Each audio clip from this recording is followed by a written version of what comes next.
full credit to everyone that was out there last night. All of them should have walked out with their heads held up high because they were just fantastic. We're all expecting it. We're now seeing it coming out of him.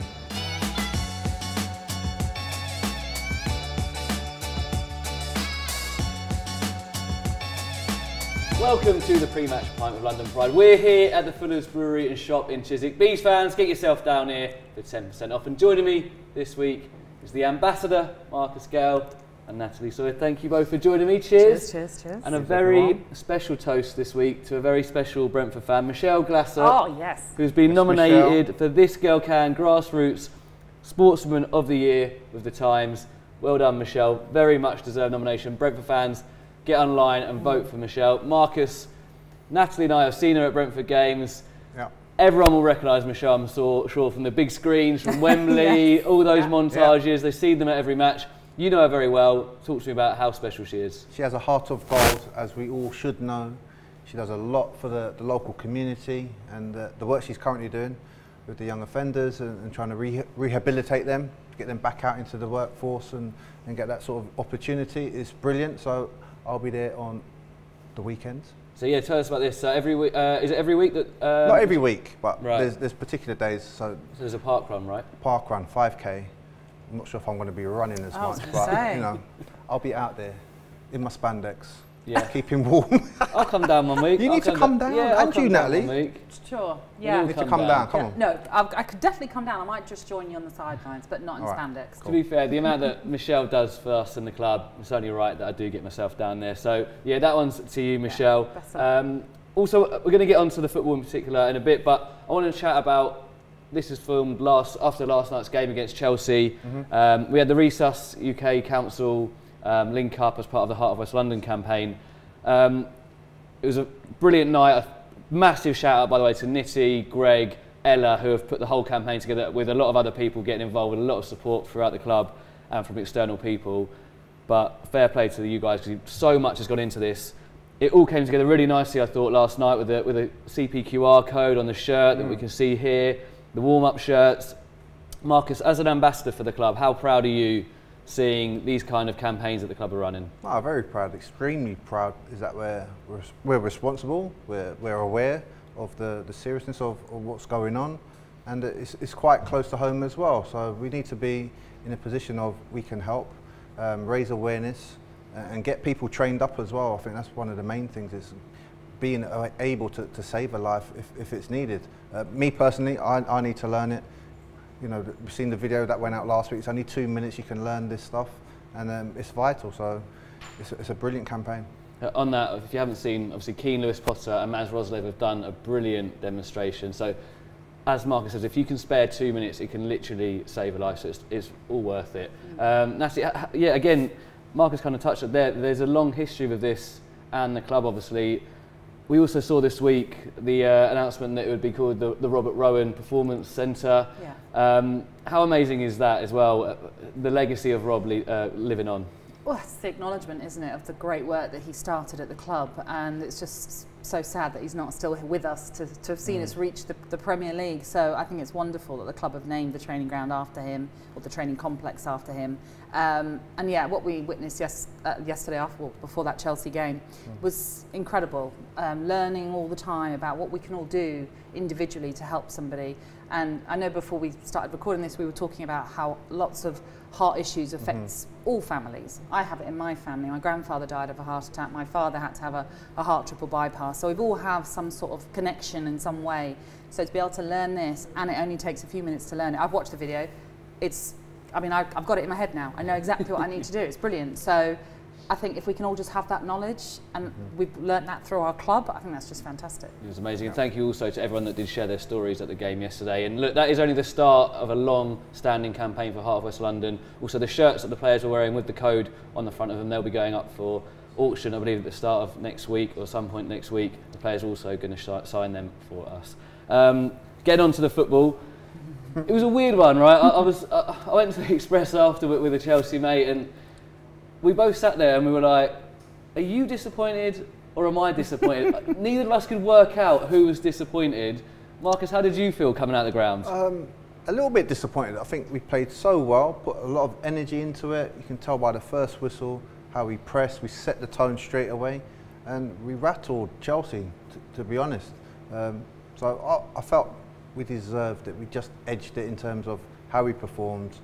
Big hitting team in Chelsea coming down to our stadium again, under the lights. Magical moments, as we all know. So I'm a tad bit disappointed we didn't cross the line with 3 points, but a point is good. Yeah. Go along with that, Natalie? Yeah, I mean, obviously it's one of those classic things of if you'd said it before the game, you can get a point out of this, you take it, obviously. But I think based on the real chances in the game, I think we should be more disappointed. I think more of the Chelsea chances were half chances. There were more speculative shots from outside the box a few times. Yeah, don't get me wrong, there were some moments of panic from me. Thankfully not from the Brentford defenders. And I think all round our play was just brilliant, from up top to, I mean, obviously the back line was fantastic with David Raya as well. So we have so much to be happy about, but yeah, I get what you mean. There's just that tinge of disappointment.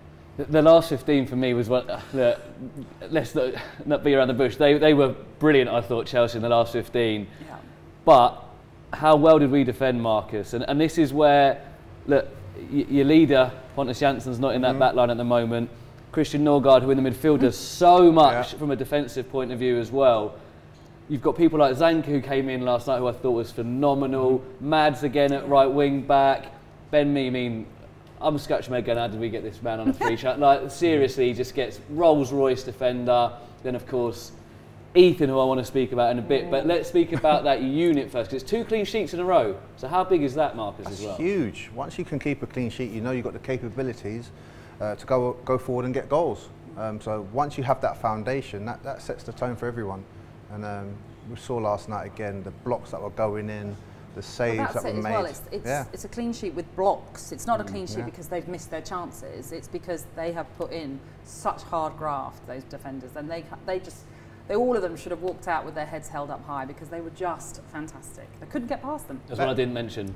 Rico, so shout out Rico, because you met Rico's mum, didn't you, this week? I did. I met her. What a fantastic lady she is. Yeah, she was singing his praises, as she was all the players, I should say. I won't go into details about who her favourite player is, because obviously it would be Rico, but she mentioned somebody else, but I won't mention that. That's our secret. Everyone, comment below who you think Rico's mum's favourite player is. Why not? But she was lovely, really, really lovely, and she was there last night.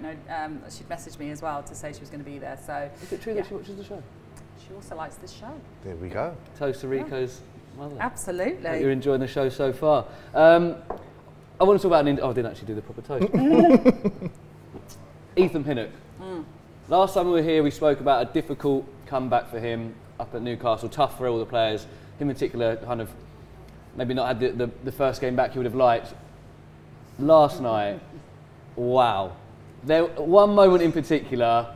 There was a block, outstanding, absolutely. I mean, that was a huge moment in that match, wasn't it? So it's the blocks that you talk about. Yeah, and do you know, but Ethan has done that all the time. You know, he's always timed things to perfection. I've always thought that with Ethan Pinnock, and yeah, you can talk about that Newcastle game, which is a game to forget for everybody. But you know, he's come back into that team.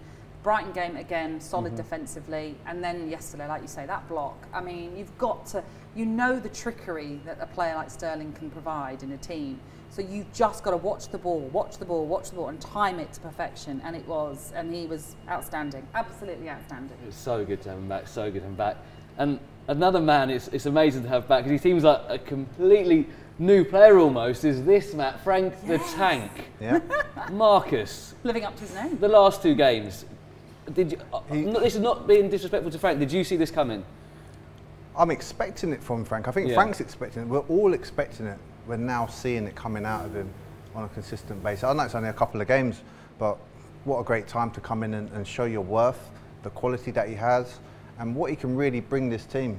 A lot of energy, a lot of legs. There was a moment where he skipped past Koulibaly down the left-hand side for them. And I thought, oh gosh, is he going to come out of this? But he's just nicked the ball in front. Didn't he? Oh, but that's the capabilities of Frank. You know, I'm glad that he's playing well. You can see that he's got a lot to offer this team. But everyone that came in last night, you know, Roslev coming in, Zanka slipping in, just seamlessly into the team and not causing any panic. But he just brings composure at the back. Roslev again with that sort of composure down the right-hand side. So full credit to everyone that was out there last night. Frank, for me, last night symbolised kind of the big, not changes, but the last 2 games, what we've seen in that intensity of the press. There were times where he was alongside Ivan and Brian. When they've got their 3 centre, he's literally man for man with them. He was just non-stop running. And do you think that's also a thing of, we know now with the substitutions we can make, you know what, the midfield 3, just run yourselves into the ground, because if you are tiring, we know we can bring on such an amazing bench, the likes of Josh, Shandon, Saman, Mikel, all these people can come in. Do you think? And Frank covered every bit of grass in the last 2 games, didn't he? Yeah, he did, absolutely. He has been tremendous. Just putting such a shift. I think you're right, in a way, that's what Thomas Frank will expect. Run yourself into the ground so that when I need to make that change, it's inevitable. You're tired, I need to take your... You're leaving everything out there, that's the thing. Exactly, and that's what you're supposed to do, aren't you, as a player? But he has come into this side now in the last couple of games and has just been phenomenal. And it has been an expectation. We knew what he could do.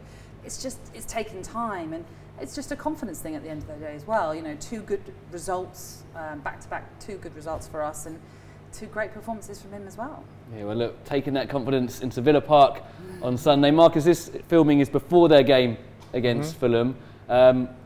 You've played at Villa Park, you know what it's like. It's a hell of an atmosphere. I thought last year when we went there, it was incredible, the atmosphere.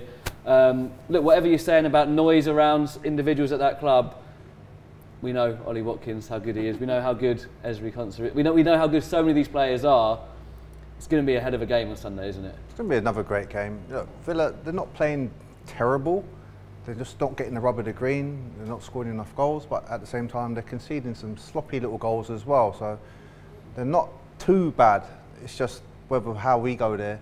We've got to go in there with full confidence, especially after last night, and kind of smell the sort of aroma in there. Is that this is a game that we could possibly come away with 3, but it's not going to be plain sailing for us. We have to show the same work rate as last night to beat Villa at the weekend, and I think most Brentford fans will be expecting that anyway. I watched them against Chelsea. I thought they were brilliant against Chelsea. First half in particular, they were. And I think, look, they're fans of whatever they want to say about certain things at the moment, but I think that they're, again, in the Premier League, there's so many teams like this that you just don't know what you're going to get on the day. And on their day, for me, I think, Natalie, you look at that squad, they could be right up there. Oh, absolutely. You've already mentioned Watkins, and then you've got Danny Ings in there, you've got Buendia, you've got Leon Bailey, you've got Philippe Coutinho. You've got these incredible players who are match winners. And it might not be clicking right now, but you mentioned the Chelsea game. They were brilliant. Kepa, it was only because of how great Kepa was, like he was similar against us as well. It was only he that kept them out, really, and then there was a tweak with Chelsea in the second half, and they went on, they won the game in the end. But this is a side that, there's always just one result you need, positive result that can turn for you. Now, it can be a losing result, like the Newcastle one for us, and now we've gone on this back-to-back good results that can change a season for you. They'll be looking to win against us at home, of course they will, and if they can do that, that might kickstart their season. Yeah, it's going to be an exciting game. If you are making the journey up on Sunday, safe journey up. That is it for this week. But before we go, we've got some very exciting and special news. Ooh. What's happening? A match announcement. Oh, a bonus match. A bonus match. I love the acting, because you know that you're already involved in this. Get Natalie BAFTA on the way as well. So the 13th of November, very excited to say there will be a Brentford women's game against Watford Ladies Development Squad. 3 p.m. kickoff at the G-Tech. It's free entry. More details on how you can get your tickets will be up on the website and on social media very soon. As I've already said, Natalie's going to be there. The A-team are in for this one. Peter and Natalie are on hosting duties. I'm sure you're involved as well, though. No, well, look, it was, I think, the perfect 2 for it. But I'll be around. I'll definitely be there. Marcus, you, of course, will be there. I'll be there. Yeah. Of course I'll be there. It's going to be good. Looking forward to it. It'll be good, wouldn't it? It's going to be a great atmosphere. Tell everyone to get involved. A great atmosphere. Get yourself along. If you're not booked to come, make sure you book in. That's it. It's just another excuse to get down to the G-Tech, support a Brentford team. The last game before Christmas. There you go, even better. And we're going to try and do some fun things. Obviously, certain things we can't do on a match day. Maybe we can try and do a few more bits. Carly, we know, will get involved. Yeah. See what we can do on the pitch and stuff like that. Get to know the women's team a bit more. Yeah, exactly. And do some more activations around the ground that day. So yeah, make sure and keep an eye out online to register your interest for that. And like I say, all you the guys that are going up to Villa Park on Sunday, safe journey up. You Reds! He steps up! Fabulous goal from